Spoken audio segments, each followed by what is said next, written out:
back to my channel, and today I wanted to do a video talking about the books that I loved when I was younger, so that it includes the age range of like middle school all the way up until I was about 17 or 18. But there is one non-fiction and the rest are fiction, but one of them is part of a pentology and the other, I guess, is technically a pentology as well. I'll get in more depth to that later, but without further ado, let's get started. So the first book that I wanted to talk about was Hidden Hunger by Maxine Vorster. Yep, I pronounced that right.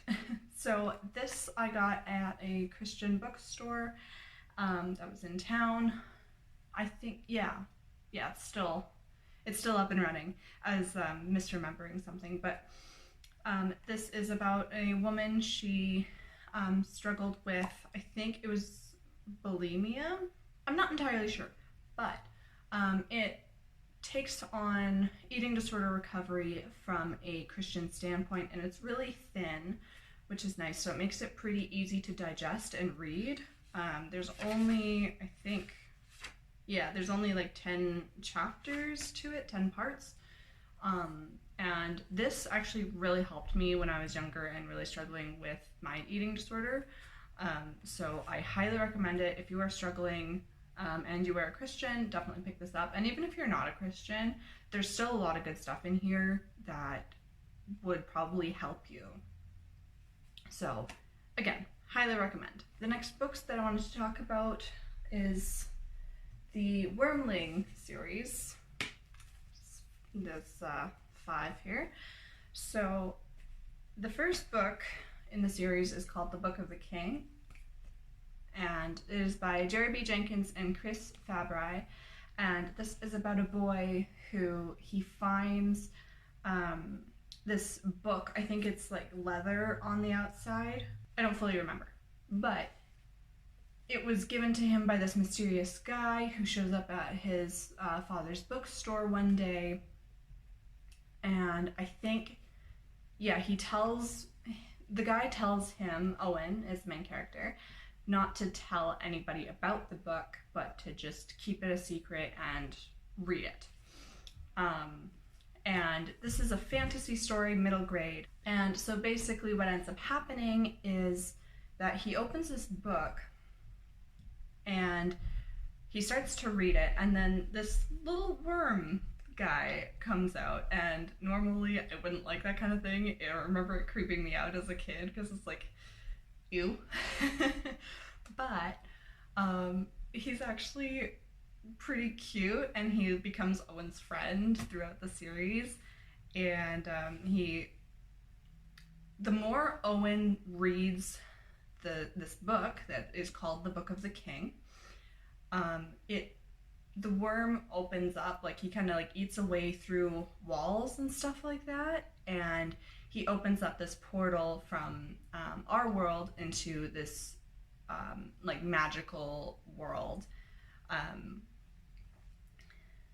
And Owen is like this chosen one. It's like this prophecy kind of story, which I was all for, especially during that age. And again, this was one that I found, well, my mom actually found it, I'll explain in a minute, but it was found in a different Christian bookstore, which is the one I was thinking about before that actually did close down. But my mom found this book, the first one, in the Christian bookstore, and she read the synopsis and she said, hey, why don't you give this a try? I think you'll love it. And I was so skeptical about it at first, because I was like, okay, that, it sounds a little interesting, but I don't really know. So I decided to give it a try, and she was right. I absolutely loved it.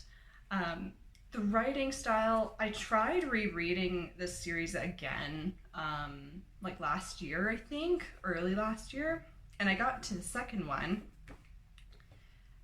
before I just stopped, because it's middle grade, right? So reading it now as a 25-year-old, I didn't really like the writing style very much, because at the time it was perfect, because it goes into detail, at least a bit, about this dragon who is the antagonist. And the writers often break the fourth wall a bit, talking about like how this dragon is so nightmarish that they're not even gonna fully explain it because they didn't want to scare you, kind of thing. So that I really appreciated as a kid, because I have always been really sensitive to things that I watch or things that I read. So I was scared, and at the time when I was reading this series, I was afraid that they were going to go into too much detail and that it was actually going to give me nightmares. But when I would read a section like that where they broke the fourth wall and said, you know, we're done explaining this,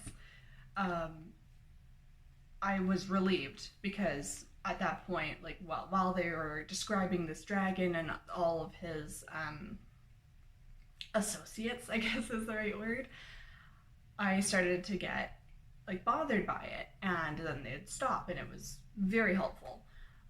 So a very good pick for kids in probably from age range of like 9 to 12 or like 8 to 12, that kind of age. So if you're a parent and you are looking for a good series for your kids, I highly recommend the Wormling series.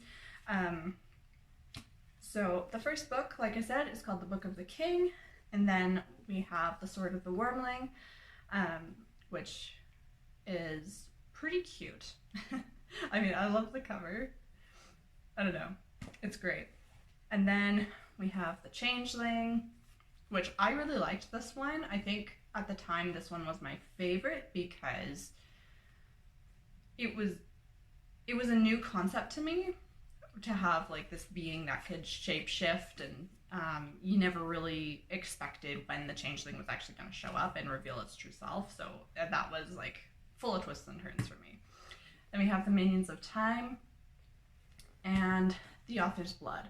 Now, one thing my sister pointed out to me at the time actually was that, like, here's Owen. I don't know how well you can see it, but there's Owen in that picture, and he still looks pretty young. He's in high school, I think. And then in this book that happens not too far after the events of that one, he's like a grown adult and he's got all of these muscles. I don't know. I'm not sure what happened there. They never explain that in the book. I don't know why they didn't keep him the same age, because like he looks like he's like either in his 20s or 30s, but apparently he's still in high school or like nearing 18. So I don't know. It was weird. It was kind of weird, but I enjoyed the series nonetheless. So the next series that I wanted to talk about, I think it's called the Dark Secrets series, because by Elizabeth Chandler. So I'm not entirely sure what they're called, actually, because the editions that I have, they're 2 stories in one. So there's 2 stories in this book, 2 in this one, and then just 1 in this one. So these are more, well, actually, I'm sorry, I'm not 100% sure how to explain this series, because they're not necessarily like sequels to one another. They're more of companions, I think. And it's interesting though, because in this book you meet different characters and stuff like that, and then I think even in this book, well, these 2 stories, you come across the same characters from these ones, just briefly, like just driving by in a car or something like that. So these books, I think, are what's called magical realism. I think that's how to describe it. So again, kind of fantasy. I wonder if it says on the back here. No, it doesn't. It doesn't say what genre it technically is. But basically what ends up happening, kind of a theme through all of the stories is that these teenage girls, they end up needing to solve like this mystery. I guess the best way to explain it is to just kind of give you a synopsis of all of the stories. And that's kind of why I'm glad I don't have too many books to talk about, because with the Wormling series, it's a very clear succession. So I don't have to like read off the synopsises? I don't know. In order for you to get the point, because I can just summarize this book and then the rest of the story just progresses from there. But with these ones, it's a little bit harder. So I'm gonna just quickly read through, because I didn't write any notes down, and figure out how to kind of summarize. Okay, so Legacy of Lies, the first one in this book, the first story in this book, is about a girl named Megan. She has to stay at her grandmother's house, which she really doesn't want to, and she just kind of wants to avoid all sorts of drama. But then she ends up falling into like this love triangle kind of deal, and there's more to it than that, but she has to kind of figure out what to do with it. The synopsis is kind of vague, and I don't fully remember absolutely everything. So in Legacy of Lies, it's about this girl named Megan, and she goes to visit her grandmother that she doesn't really know that well, and she just kind of wants to get the visit like over and done with. I think she's visiting for just the summer. I don't fully remember exactly how long it takes place. And she wants nothing to do with her grandmother. It's kind of like a forced situation. She's a teenager, so she doesn't really have much of a choice. So while she's staying there, she kind of ends up getting stuck in this twisted like love triangle. And I say it's twisted because Megan starts to experience these like memories that aren't her own, and I think that's where like the kind of magical realism plot point kind of starts to take place. It kind of seems like a supernatural thing, but I'm not really into supernatural stuff, so it's actually not. I don't think that's spoilers, because I'm not giving away the plot. I'm just saying, like, if you're not a fan of supernatural stuff, this book will be fine for you. And it kind of takes on from there. I don't want to say too much more about it because I don't want to spoil it, but yeah, so it was a pretty interesting story. And then in Don't Tell, this girl named Lauren, she returns to the town where her mother was drowned, and she spent all this time believing that it was an accident, but once she gets there, she starts to experience the same events that led up to her mother drowning. And so she starts to kind of question, was this an accident or was it actually a murder? So she's got to kind of try and figure that out, navigate it, keep herself safe, and anyone else that might kind of be caught in the crossfire. I am having a hard time with words today. Forgive me. Then in Dark Secrets 2, we have No Time to Die and The Deep End of Fear.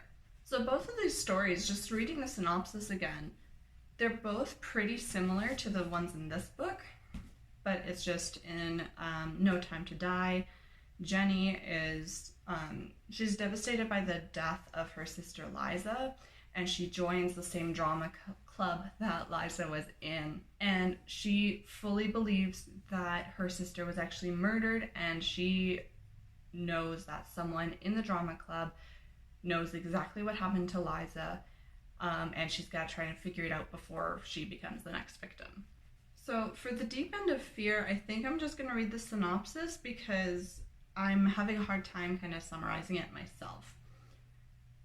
So Kate has tried to bury the horrible memories associated with the Westbrook estate. After her best friend Ashley drowned there, Kate vowed never to return. But now, 12 years later, she is drawn back to the house in that fatal icy pond. There, Kate still feels Ashley's presence, and the past seems to be pulling her back toward Ashley's life-threatening dares. Again, there's always like this sort of magical realism, things that seem like paranormal, but they're not actually. And it was really intriguing. I read these, I think I started reading them when I was about 16 or 17. And at the time, I really loved the stories. And then I have The Backdoor of Midnight, which is its own book. It's not 2 in 1. And then I have the Backdoor of Midnight, which follows this girl, Anna, who knows her family has always been like kind of crazy, like they constantly claim to be psychics, and you know, she's not buying any of it. And then she goes and visits her aunt, I think. Yeah, her aunt and uncle, and then turns out her uncle has been murdered, and he was, or at least she believes that he's been murdered, and it's found that he was burned to death. And she keeps wanting to go back to the crime scene, and she starts having all of these different experiences, like dreams and stuff like that, that kind of makes her question, is my family actually crazy, or are things like psychics actually real? So it's her kind of trying to explore that and figure it out and try and, again, just survive, make sure she's not the next one to be murdered. So all of those books kind of have a very similar theme. They all take place in the same town. I think it's small enough to be a town. I don't think it's like a city. But I found it really interesting that there was like that kind of crossover between all of the stories, and also kind of in hindsight, after reading all of them and remembering what they all were like, I've kind of realized that like that town, there's a lot of very similar things on there, and so I kind of just developed this theory that maybe it's like a serial killer or something. I don't know, because they're all very similar. But I tried reading these books as an adult now, and I can say that I didn't enjoy them as much as when I was a teenager. Of course, I already knew what was going to happen, but there were a few stories that like I didn't remember the ending, and then I got to one, I think it was in this series. Yeah, so it's in Don't Tell, which is the second story in this book. And it was when I got to the end of that one that I realized they're not really worth rereading for me. I still want to keep them, at least for now, but maybe eventually I'll give them away. But it's because in Don't Tell, the twist of there being that magical realism kind of aspect to it, it's kind of randomly thrown in at the end, and there's not really a proper explanation for it. So it was kind of odd. I don't fully remember all of the contents of this book, and if it did the same thing, but I remember that being kind of a similar theme, and I remember that being in the first story, Legacy of Lies, in this one as well, where it was just kind of thrown in, there wasn't really an explanation, all of that, yada yada. Again, at the time, as a 16, 17-year-old, I really enjoyed those books. Kind of a funny memory, I remember reading those in the psych ward when I went, so that was interesting. That was kind of an unlocked memory just now. Oof, okay. But anyway, those are all of my reads from when I was younger, from middle grade to high school, and I didn't read very many books when I was younger, actually, and after a while I just kind of stopped, and then I started watching things more, like on TV and in movies and YouTube and stuff, but recently I found my love for reading again, so I'm very happy about that. But yeah, I hope you enjoyed this video. I almost said series because I've been saying the word series so much already in this video, and I hope to see you in the next one. Bye.